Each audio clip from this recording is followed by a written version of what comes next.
pessoal do bem, hoje eu vou dar prosseguimento à série Emburrecimento Mundial e agora eu vou entrar mais profundamente nessa questão.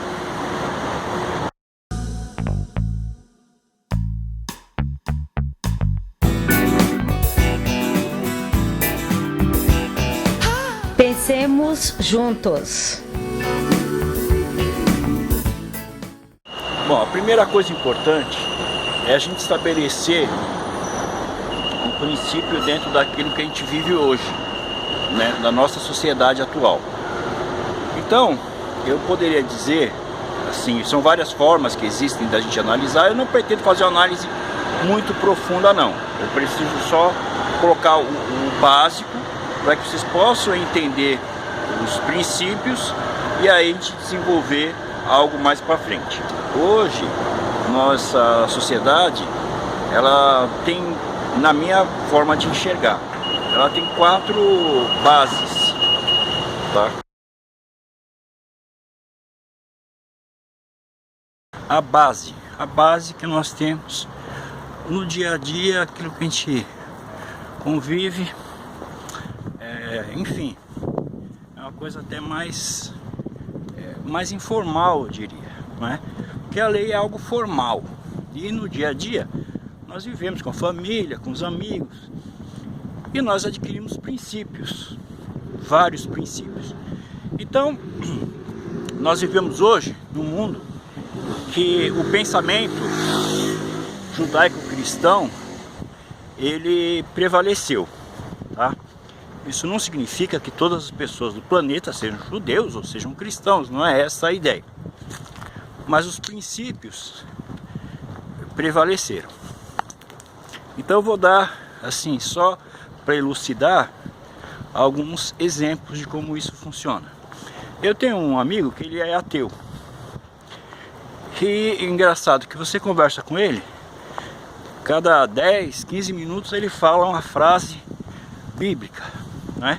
É impressionante. Ele certamente nunca leu a Bíblia, mas ele fala sem saber, né, várias frases assim, bordões que a gente conhece bem, que são do cristianismo.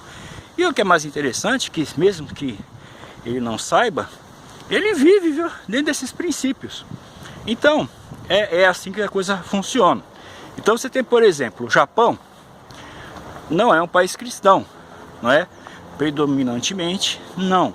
Mas você veja que hoje já no Japão as pessoas comemoram o Natal. Peraí, Natal é alguma tradição budista ou shintoísta? Não. Mas o Natal no Japão virou algo normal. Outro exemplo, por exemplo, a Índia, que não é um país cristão. Existe uma minoria cristã lá, mas é muito pouca gente, se a gente for comparar com o quadro total.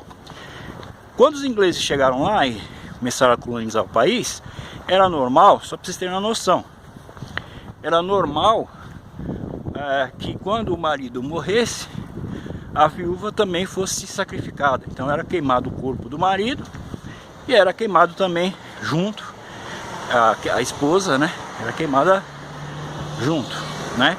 Foi uma prática que logicamente os colonizadores ingleses combateram, até que, pelo que eu saiba, isso já não existe mais, uma prática que já não existe mais. Então, a gente vai vendo várias coisas, vários princípios que a moral cristã, os códigos cristãos e judaicos acabaram prevalecendo. Por exemplo, o princípio de um Deus único e criador dos céus e da terra.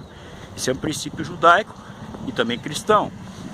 Amar a Deus sobre todas as coisas e ao próximo como a si mesmo. Então o amor e o respeito ao próximo são coisas bem importantes. E aí algumas coisas bem fortes, né, principalmente no judaísmo, né, por exemplo, não passar o filho pela espada, não sacrificar crianças, né, pelo fogo, que era normal, né, sacrifício de crianças e de adultos também, né. Aqui na América mesmo, as civilizações pré-colombianas, isso era uma prática normal, né, os incas, maias, astecas, e no Oriente também, a Babilônia, a própria Roma, né, que já era uma civilização avançada, era normal o sacrifício de seres humanos,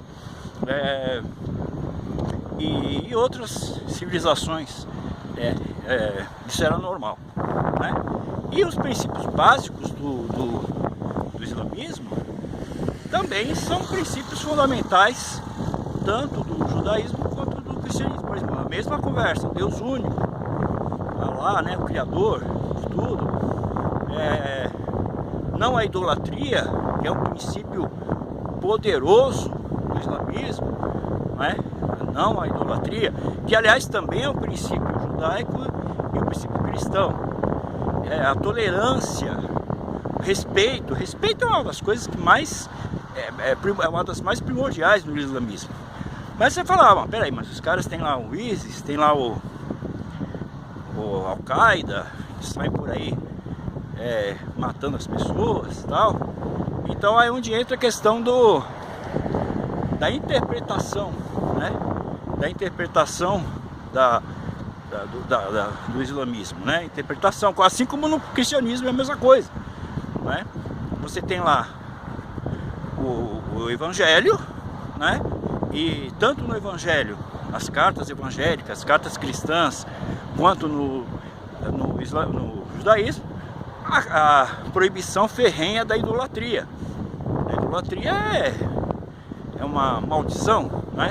E no entanto você vê que os católicos, as pessoas que são católicas, né, tem lá a imagem de Aparecida, a imagem de São Jorge e por aí vai. Então a Bíblia ela é clara, né? Seja no Antigo ou no Novo Testamento, é uma coisa clara, mas aí entra a questão de interpretação. E a mesma coisa acontece com os muçulmanos. Depois da família, que é o nosso vínculo inicial com o mundo, né, onde nós estamos, eu tenho uma grande família. E o que seria essa grande família? Bom, primeiro, família mesmo, aquelas pessoas que são vinculadas a mim através de laços de parentesco, laços sanguíneos, enfim. E eu tenho uma família mais expandida, são aqueles vizinhos, as pessoas que vivem próximos de mim, o meu bairro, a minha cidade, o meu estado, o meu país, né? Então seria o tecido, esse tecido social onde eu estou incluído, né? E veja que na primeira parte, quando eu falo de família, eu falo basicamente dos princípios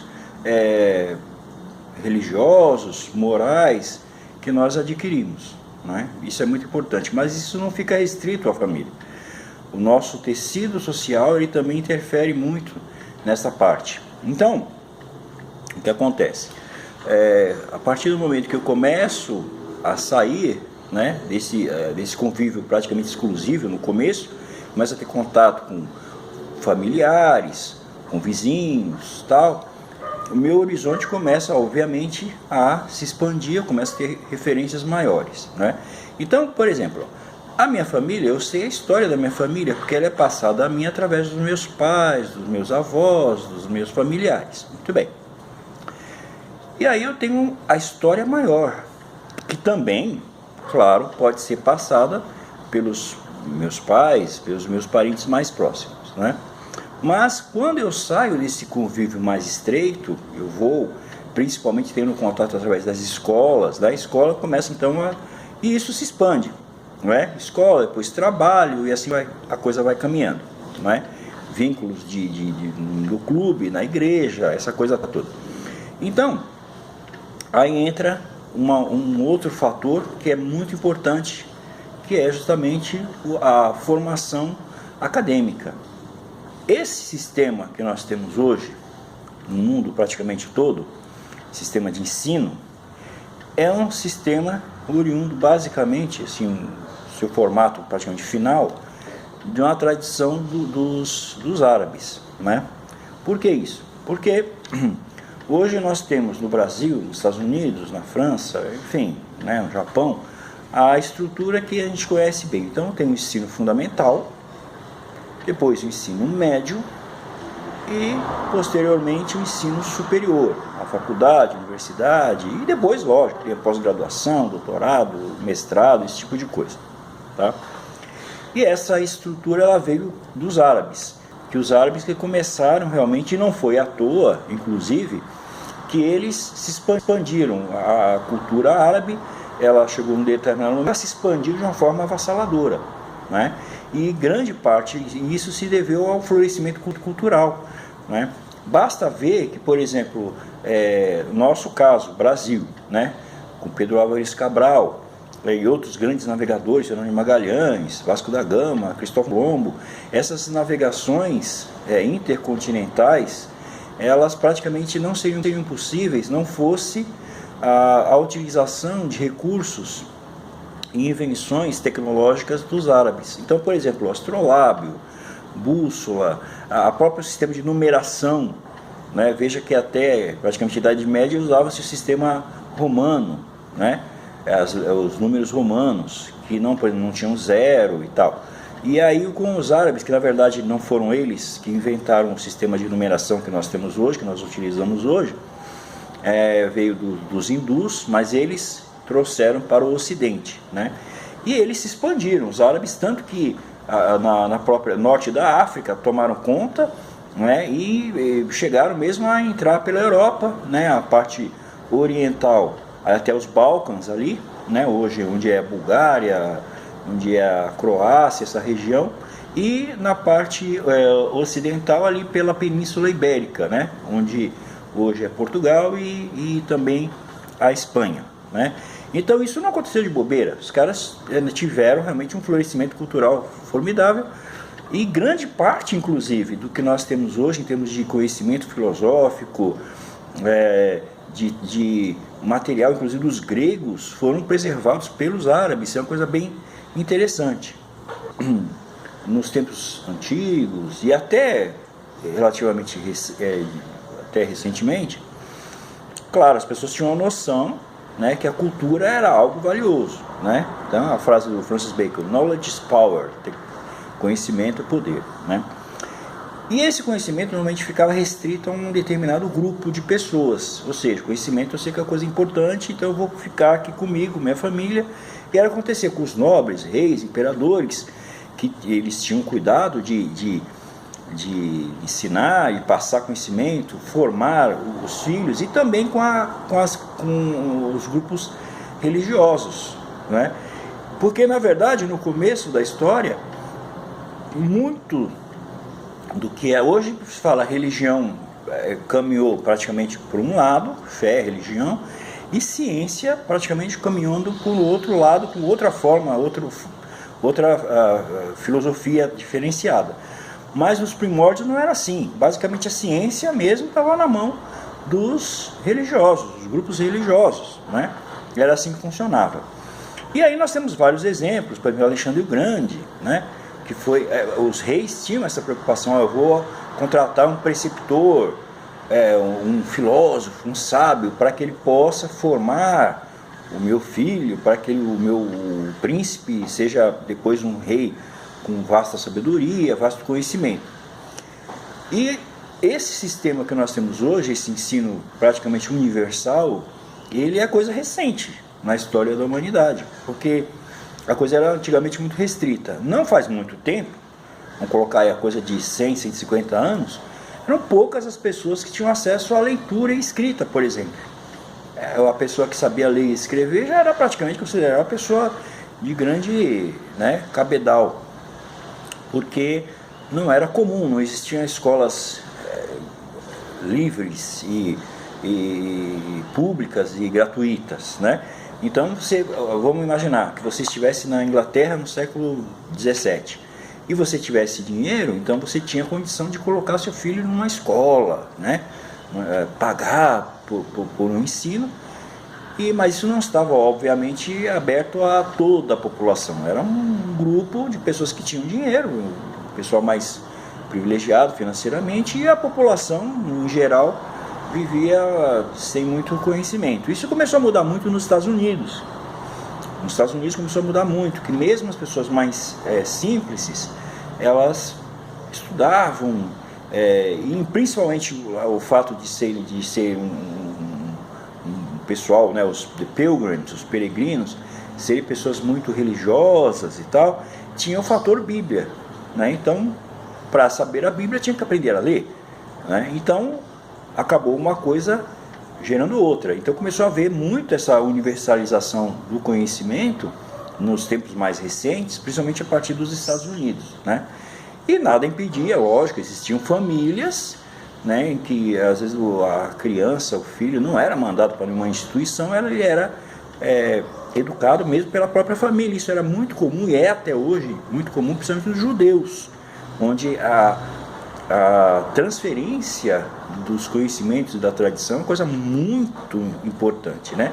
Então, aí nós temos o segundo item, né? Então, primeiro item, a família, onde nós vamos receber aquelas influências mais diretas, né? Depois nós temos a segunda, a grande família, que é o tecido social, a sociedade onde nós estamos, né? Essa grande família, né? E obviamente que isso, a gente pensa assim em grande família, né? A gente tem que colocar algumas coisas de uma forma muito clara. Por exemplo, eu estou aqui, sou brasileiro, né? Estou aqui em São Paulo, e a pessoa que mora lá no Acre, ela é muito mais... Ainda que eu não conheço, então, tem uma família lá no Acre, tem uma família lá no Pará, ou lá no Maranhão, não importa, ou lá no Rio Grande do Sul, são muito mais da minha família, da grande família Brasil, do que eventualmente uma família que esteja, por exemplo, lá na Rússia, ou na China, ou quem sabe na Suécia, porque aí eu tenho vínculos, principalmente vínculos de história comum, vínculos de idioma, enfim, né?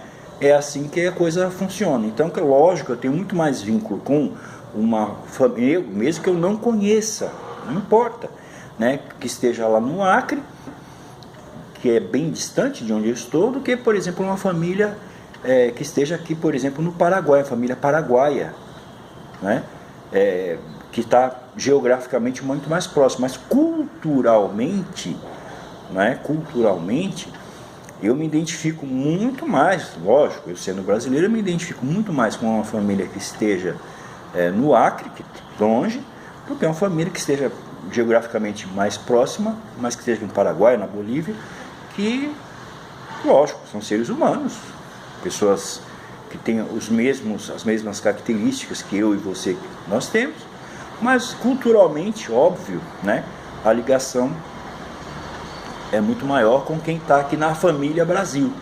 É basicamente assim que a coisa funciona.